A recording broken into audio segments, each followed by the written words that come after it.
शांति ओम शांति ओम शांति। कृष्णाय वासुदेवाय हरये परमात्मने प्रणतक्लेशनाशाय गोविंदाय नमो नमः।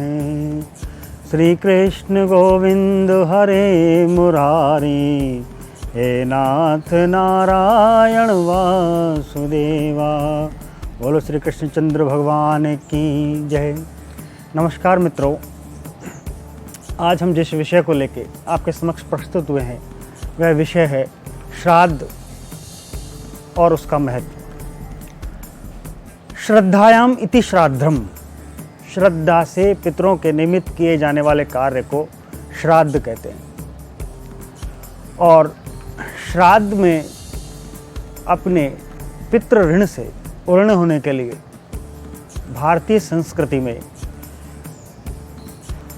हर मनुष्य को अपने पितरों के निमित्त श्राद्ध कर्म करना चाहिए। श्राद्ध कर्म करने के विधान हमारे शास्त्रों में बताए गए हैं। भाद्रपद मास के शुक्ल पक्ष पूर्णमासी तिथि से आगामी 16 दिनों तक, यानी अश्विन कृष्ण पक्ष सर्व पितृ अमावस्या तक की तिथियों को श्राद्ध पक्ष में माना गया। श्राद्ध पक्ष में 16 तिथियां आती हैं, एक पूर्णमासी और कृष्ण पक्षी प्रतिमाता से अश्विन कृष्ण पक्ष की सर्वपितृ अमावस्या तक। आम प्रचलन की भाषा में इसको कनागत भी कहा जाता है। कनागत कहने के पीछे तर्क क्या है? जब सूर्य कन्या राशि में गति करते हैं, असल में ये शब्द का शुद्ध अर्थ है कन्या अर्कगत। अर्क मानी सूर्य। जब सूर्य कन्या राशि में गति करे तो उसको कनागत बोला जाता है। कनागत में और श्राद्ध पक्ष में अपने पितरों के निमित्त श्राद्ध, तर्पण और तिल और कुशा के द्वारा, श्राद्ध अन्न के द्वारा अपने पितरों की तृप्ति की जाती है।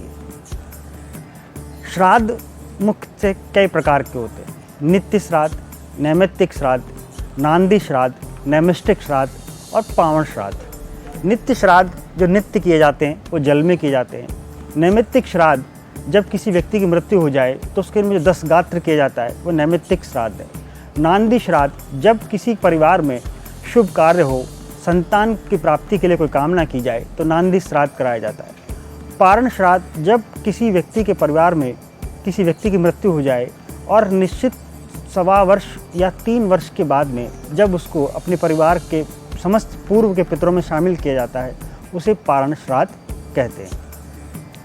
पितरों के बारे में कहा गया है, पितरम प्रीतिमापन्ने प्रियंते सर्वदेवता, अर्थात पितरों के प्रसन्न हो जाने मात्र से सभी देवता प्रसन्न हो जाते हैं।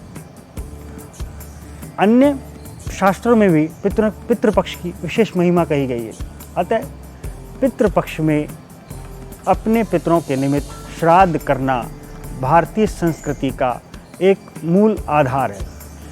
हमें भी अपने पितरों के निमित्त श्राद्ध करना चाहिए। श्राद्ध के निमित्त तिथि कौन सी ली जाए? जिस दिन भी आपके स्वर्गवासी माता या पिता के स्वर्गवास की जो दाह क्रिया का दिन है, वही श्राद्ध करने के लिए तिथि में स्वीकार किया जाएगा।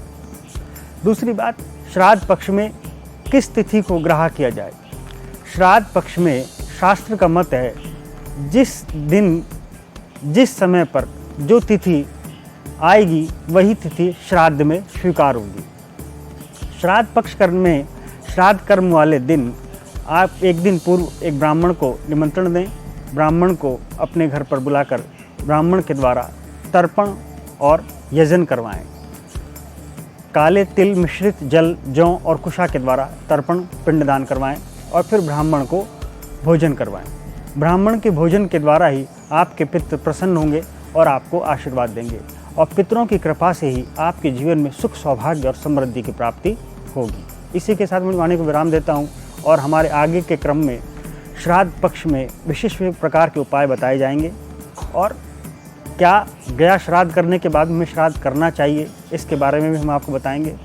पितृदोष और काल सर्प दोष, इन सब विभिन्न विषयों पर हम आपको धीरे धीरे विभिन्न विभिन्न कड़ियों में जानकारी देंगे। नमस्कार।